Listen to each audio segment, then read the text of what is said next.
इस मूवी की शुरुआत में हम एक लड़की को देखते हैं जिसका नाम था एनी। वो ना जाने क्यों काफी ज्यादा घबरा कर घर के बाहर भागने लगती है, मानो जैसे कोई उसका पीछा कर रहा हो। वो फिर से अंदर भागती है जैसे बाहर भी कोई उसकी जान लेने की कोशिश कर रहा हो। उसकी ये हालत देखकर उसके डैड उससे इसकी वजह पूछते हैं, लेकिन वो उन्हें कुछ भी नहीं बताती। और फिर कुछ देर बाद वो फिर से बाहर आती है और अपनी कार लेकर कहीं निकल जाती है। इसके बाद हम देखते हैं कि एनी किसी बीच पर आई थी जहां वो काफी घबरा कर किसी सोच में डूब गई थी। फिर वो अपने घर कॉल करती है और अपने माँ बाप को बोलती है कि वो उनसे बहुत प्यार करती है। और सीन कट हो जाता है जहां अगले सीन में हम देखते हैं कि बीच पर एनी की डेड बॉडी पड़ी थी, जहां किसी ने काफी बेरहमी से उसे मार दिया था। इसके बाद हम जेमी और केली नाम के दो बहनों को देखते हैं, जहां जेमी पूल में स्विमिंग कर रही थी। तब केली उससे उसके नए बॉयफ्रेंड के बारे में पूछती है। तब वो बोलती है कि आज वो दोनों मूवी देखने जाने वाले हैं। इसके बाद जेमी अपने डेट पर जाने के लिए रेडी होती है और अपने नए बॉयफ्रेंड ह्यूज के साथ थिएटर में चली जाती है। थिएटर में ह्यूज को एक लड़की नजर आती है, जिसे देखकर वो जेमी से बोलता है कि क्या तुम्हें वहाँ कोई लड़की दिख रही है। तब जेमी उसे बोलती है कि वहाँ तो कोई लड़की नहीं है। ये सुनकर ह्यूज काफी अनकंफर्टेबल हो जाता है और उसे लेकर वहाँ से बाहर आ जाता है। तब जेमी उसे इसकी वजह पूछती है, लेकिन वो उसे कुछ नहीं बताता। इसके बाद वो दोनों एक होटल में जाकर अपना खाना एंजॉय कर रहे थे। तभी हम होटल के बाहर किसी को देखते हैं जो ह्यूज को काफी अजीब तरह से देखकर उसकी तरफ बढ़ रहा था। अब अगले दिन जब केली और जेमी साथ में थे, तब केली उससे उसके डेट के बारे में पूछती है। तब जेमी बोलती है कि उसकी डेट कुछ खास नहीं थी, क्योंकि वहाँ ह्यूज काफी अजीब हरकतें कर रहा था। अब उसी शाम जेमी और ह्यूज फिर से मिलते हैं, जहाँ बातों बातों में उनका माहौल रोमांटिक हो जाता है। और कुछ देर के बाद वो दोनों कार में ही शुरू हो जाते हैं। तब उनका काम होने के बाद ह्यूज चुपके से जेमी को बेहोश कर देता है। और जब जेमी को होश आता है तो वो खुद को एक सुनसान प्लांट में किसी चेयर से बंधा पाती है। तब ह्यूज उसके सामने आ जाता है और उसे बोलता है कि उसके पीछे एक एंटिटी पड़ी थी जो उसे मारना चाहती थी। और ये उसके साथ तब से हो रहा था जब से उसने एक लड़की के साथ इंटरकोर्स किया था। इसीलिए उससे बचने के लिए उसे किसी और के साथ इंटरकोर्स करना था, ताकि वो एंटिटी उसका पीछा छोड़कर तुम्हारे पीछे पड़े। वो उसे यह भी बोलता है कि अगर जेमी को इस एंटिटी से बचना है तो उसे भी किसी और के साथ इंटरकोर्स करना होगा। और अगर वो ऐसा नहीं कर पाई तो वो एंटिटी उसे जान से मारकर फिर से ही उसके पीछे पड़ जाएगी। यह सुनकर जेमी थोड़ी शॉक हो जाती है, क्योंकि वो उसकी बातों को समझ ही नहीं पा रही थी। तभी ह्यूज घबरा कर बोलता है कि वो एंटिटी यहाँ आ गई है। और हम देखते हैं कि वो एंटिटी बिना किसी कपड़ों की ही थी और अब जेमी भी उसे देख पा रही थी। तब ह्यूज जेमी को लेकर वहां से भागने लगता है और बोलता है कि ये एंटिटी स्लो है, लेकिन वो किसी का भी रूप ले सकती है। इसलिए जब तक तुम्हारा किसी और के साथ काम नहीं होता तब तक तुम्हें उससे बच के रहना होगा। इसके बाद ह्यूज जेमी को अपनी कार में डालकर उसके घर के बाहर छोड़ देता है और तुरंत वहां से निकल जाता है। अब केली जेमी को इस हालत में देखकर पुलिस बुला लेती है। तब छानबीन करने पर पुलिस को ह्यूज का कोई पता नहीं चलता, क्योंकि वो गलत आइडेंटिटी से यहाँ रह रहा था। और जेमी ने भी डेट करने से पहले उसे कभी भी इस टाउन में नहीं देखा था, इसीलिए पुलिस भी जेमी की कुछ खास मदद नहीं कर पाती। इसके बाद से जेमी काफी डिस्टर्ब रहने लगी थी और जब वो अपने वॉशरूम में थी तब अचानक उसे बाहर से कांच टूटने की आवाज आती है। इसीलिए वो बाहर जाकर देखती है तो उसे वहाँ सिर्फ एक बॉल दिखता है। लेकिन हम देखते हैं कि वहाँ रेड ड्रेस पहने कोई था जो छुपकर जेमी को देख रहा था। अब कुछ दिनों बाद जेमी अपने कॉलेज जाती है, तब उसे वहाँ एक अजीब सी बूढ़ी औरत नजर आती है जो उसे अजीब तरह से देखकर उसकी तरफ बढ़ रही थी। तब जेमी फौरन समझ जाती है कि यह वही एंटिटी है जिसका जिक्र ह्यूज ने किया था। इसलिए वो वहां से भागकर अपने घर आती है, जहाँ केली और उसका दोस्त पॉल भी था। वो उन्हें सारी बात बताती है, लेकिन वो दोनों उसकी बातों पर यकीन नहीं करते और उन्हें लगता है कि जो भी उसने देखा वो उसका वहम है।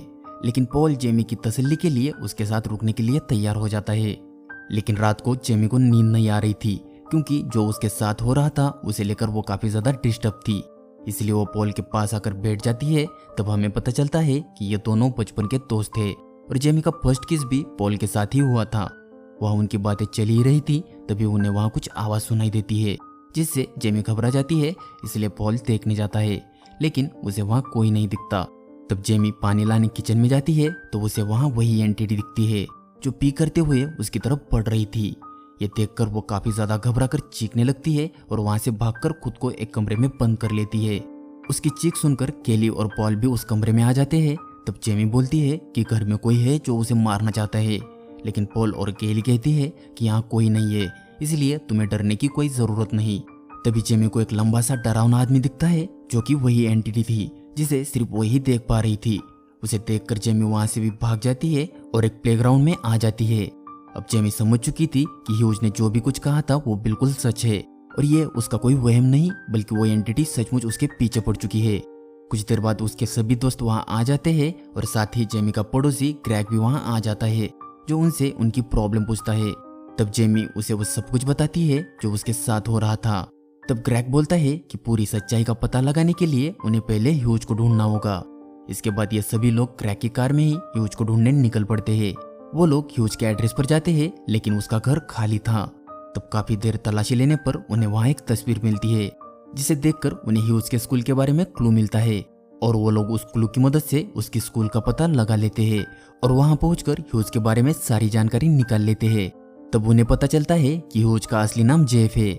वहां से उन्हें उसका पता भी मिलता है और वो सब लोग उसके घर चले जाते हैं, जहां आखिरकार उनकी मुलाकात जेफ यानी ह्यूज से हो जाती है।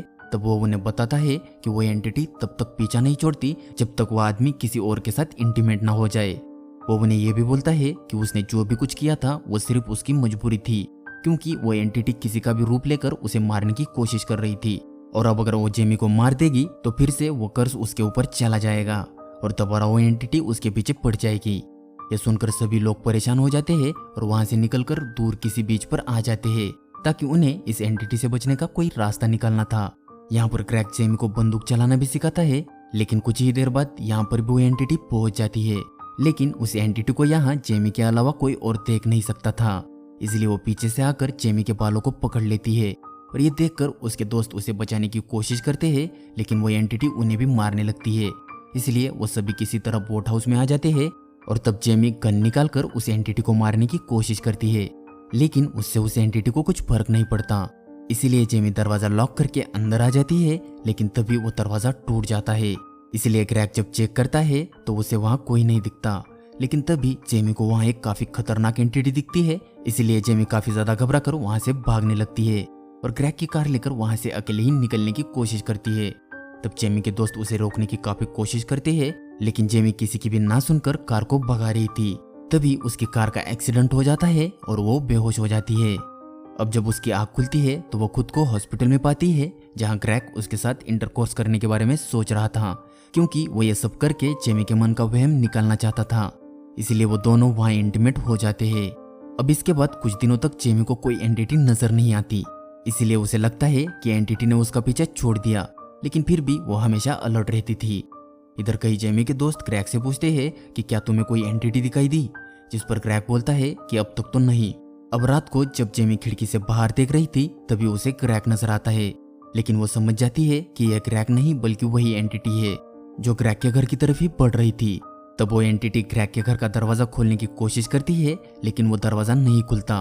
तब वो घर की खिड़की तोड़कर उसके घर के अंदर घुस जाती है। यह देखकर जेमी काफी घबरा जाती है और भागकर उसके घर चली जाती है। तब वो देखती है कि उस एंटिटी ने ग्रेग की माँ का रूप ले लिया था और वो ग्रेग के दरवाजे को खटखटा रही थी। तब जेमी चिल्लाकर ग्रेग को बोलती है कि दरवाजा मत खोलना, लेकिन जेमी की आवाज सुनकर ग्रेग दरवाजा खोल देता है और तभी वो एंटिटी ग्रेग को मार देती है। अब ग्रेग की मरने की वजह से वो एंटिटी फिर से जेमी के पीछे पड़ गई थी, इसलिए जेमी अब दोबारा डिस्टर्ब हो जाती है और एक बीच पर चली जाती है, जहां वो काफी देर सोचकर सुसाइड करने की कोशिश करती है, लेकिन वो ऐसा भी नहीं कर पाती। इसके बाद हम जेमी के साथ पॉल को देखते हैं, जो जेमी की हालत देखकर काफी दुखी था, इसलिए वो जेमी की मदद करने के लिए उस एंटिटी को मारने का प्लान बनाता है। तब वो सभी मिलकर एक पुल के पास जाते हैं और वहां पुल के चारों तरफ इलेक्ट्रॉनिक डिवाइस रख देते हैं, ताकि जब वो एंटिटी जेमी के पीछे आए तब वो लोग उस एंटिटी को इलेक्ट्रिक करंट से मार सके। इसके बाद प्लान के मुताबिक जेमी पानी में चली जाती है और उस एंटिटी का इंतजार करने लगती है। तब कुछ देर बाद वहां वो एंटिटी आ जाती है, लेकिन वो उसे मारने पानी के अंदर जाने के बजाय उन इलेक्ट्रॉनिक डिवाइस को उस पर फेंकने लगती है, जिससे जेमी को चोट लग जाती है और ये देखकर उसके सारे दोस्त वहां आ जाते हैं। तब वो लोग जेमी की बताई हुई जगह पर एक कपड़ा डालते हैं, जिससे उन सभी को वो एंटिटी दिखने लगती है।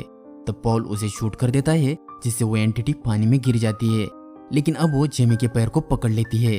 तब पॉल फिर से उस एंटिटी के सर में शूट कर देता है, जिससे वो एंटिटी जेमी का पैर छोड़ देती है। अब जेमी बाहर आकर पुल में देखती है तो वहां वो एंटिटी नहीं थी और पुल पूरी तरह से खून से लाल हो गया था। अब उनका ये प्लान फेल हो जाने के बाद रात को पॉल जेमी के साथ इंटरकोर्स करने का फैसला करता है, क्योंकि वो पहले से ही जेमी को पसंद करता था। अब उनका काम खत्म हो जाता है और अभी से पॉल डरना शुरू कर देता है, क्योंकि यह कर सब पॉल पर आ गया था। लेकिन कुछ दिन बीत जाते हैं लेकिन उसे कोई एंटिटी नजर नहीं आती। तब एक दिन वो जब जेमी से मिलता है तो वो उसे पूछते हैं कि क्या तुम्हें कोई एंटिटी दिखाई दी।